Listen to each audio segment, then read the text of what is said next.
कोमल पासवान के साथ भइल अत्याचार हो।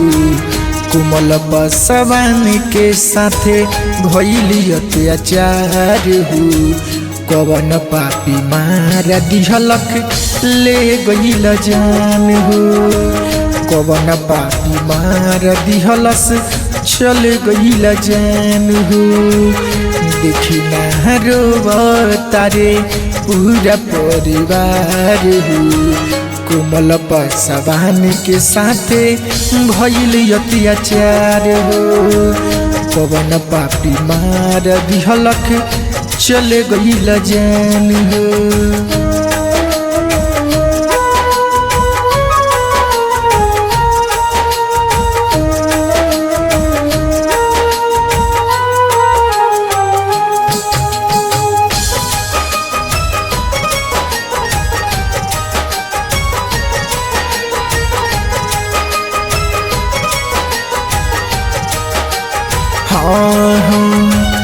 दलित समाज के कवनो भयलू न करे।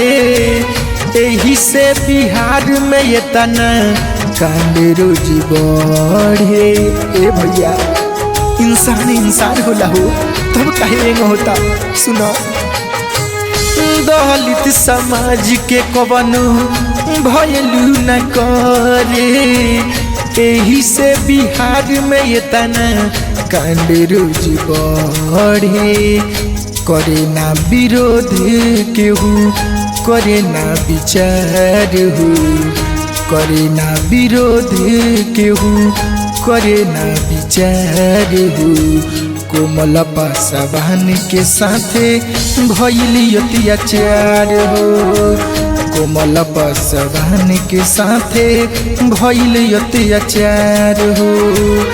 देखी ना रोवतारे पूरा परिवार हो।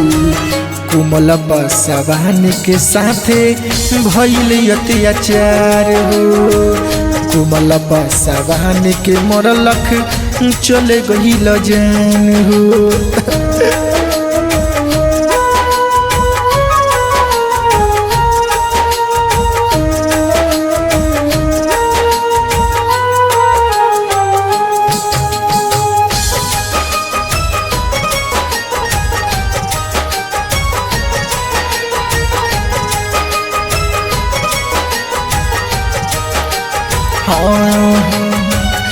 मरे वाला पर हो के बड़े कार्रवाई।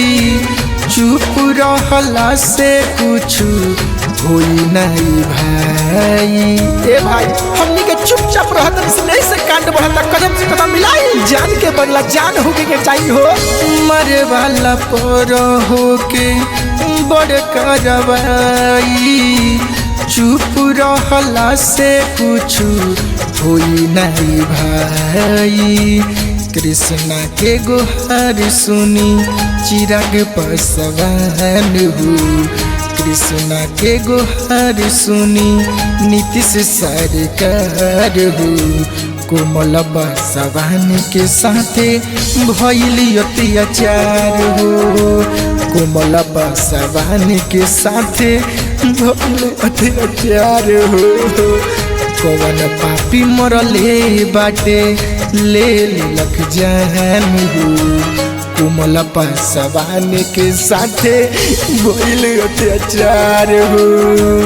कवन पापी मार दिहलस चल गइल जान हो।